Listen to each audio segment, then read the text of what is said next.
You know, we often think of love as grand gestures, big proposals, epic romances. But sometimes, love shows up quietly, in the middle of pain, in a phone call out of the blue, in a shared bottle of wine, silence. That's how it was for Victor, French, and Charlotte Stewart. 2 actors, 2 friends, 2 people who understood loneliness. And for a little while, they leaned on each other, not as lovers in a fairy tale, but as real people, healing, hurting, and holding space. And today, I want to tell you their story, not because it changed television, but because it reminds us that kindness after heartbreak can be its own kind of love. Let's start in 1976. Victor French, already beloved as Mr. Edwards, the kind-hearted blacksmith of Walnut Grove, married his second wife, Julie Cobb, an actress known for her warmth and grace. They didn't have children. Their life together was private, and for a short time, it seemed like peace. But by 1978, it was over. They divorced. And Victor? He was shattered. Now, if you knew Victor, even just from watching him on screen, you'd know he wasn't a man who wore his heart on his sleeve. He was strong, grounded, a man of few words. But when Julie left, it hit him hard, so hard he didn't know how to carry it alone. And one night, out of nowhere, he called someone he trusted, Charlotte Stewart, the woman who played Miss Beadle, the sweet schoolteacher of Walnut Grove. They weren't best friends. They didn't share endless scenes. But there was a quiet respect between them, a kindness. And when Victor called, Charlotte didn't hesitate. She said, "I knew it was hard for him, but I had no idea until, out of the blue, he called me home one night. And when she saw him, she said, 'Poor guy.' It was clear how devastated he was. No anger, no blame, just sorrow. A man broken by a marriage that ended without warning. And Charlotte, being the gentle soul she is, opened her door and her heart. She invited him in. They sat, they talked, they drank, and for hours, they spoke about marriage, about divorce, about life, what it means to love, what it means to lose, and what it means to feel alone. And that night, Victor stayed, not in a dramatic way, not as a lover, but as a friend, someone who needed shelter, and Charlotte gave it. And from that night, something began. Not a romance, not a secret affair, but a quiet bond. One built on understanding, on presence, on simply being there. Charlotte later said, "It was the start of something casual between us." And she meant it, because this wasn't about passion. It wasn't about forever. It was about healing.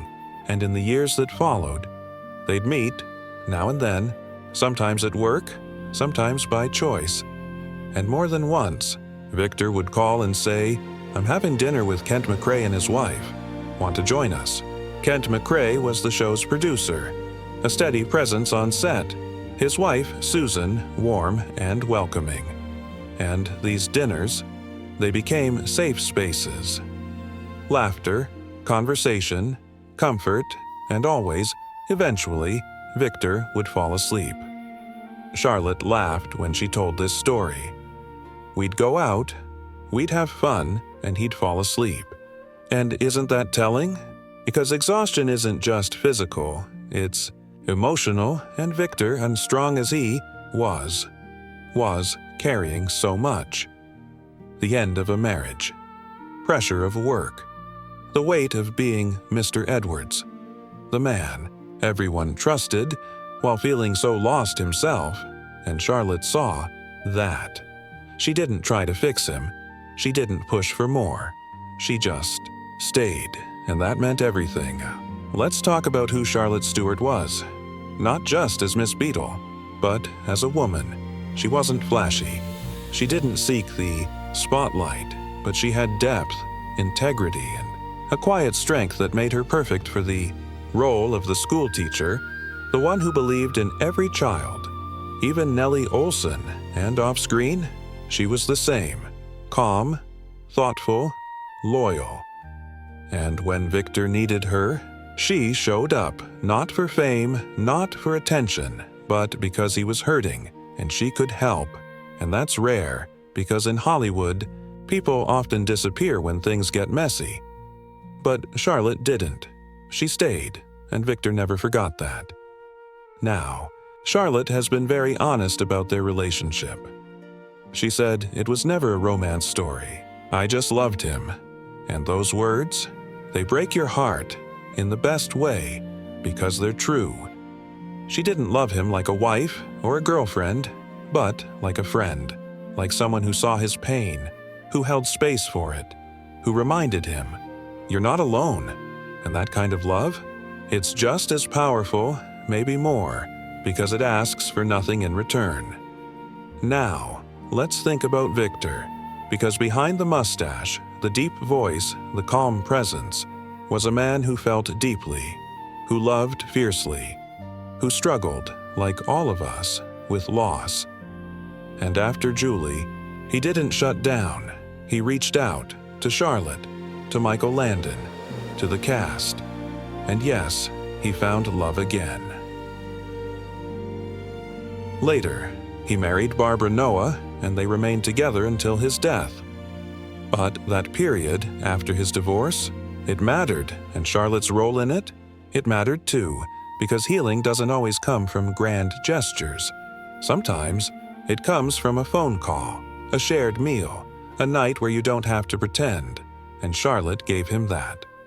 Now, think about their characters, Mr. Edwards and Miss Beadle.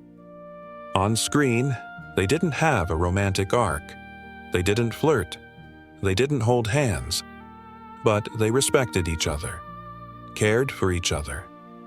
And in a way, their real-life connection mirrored that. Quiet, dignified, full of unspoken understanding.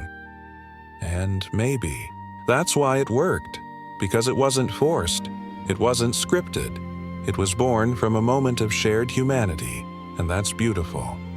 So the next time you see Miss Beadle walk into the schoolhouse, or Mr. Edwards hammering at his forge, or the two of them sharing a quiet word in town, don't just see actors, see two people who, off-screen, shared something real, not fireworks, not drama, but care.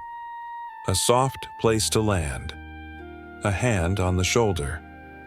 A voice saying, I'm here, and in a world that often rewards loud love, this was the quiet kind, the kind that heals, the kind that says, I see your pain, and I'm not going anywhere, and that's a gift, one that Victor never forgot, one that Charlotte gave freely, and one that still whispers through the prairie wind.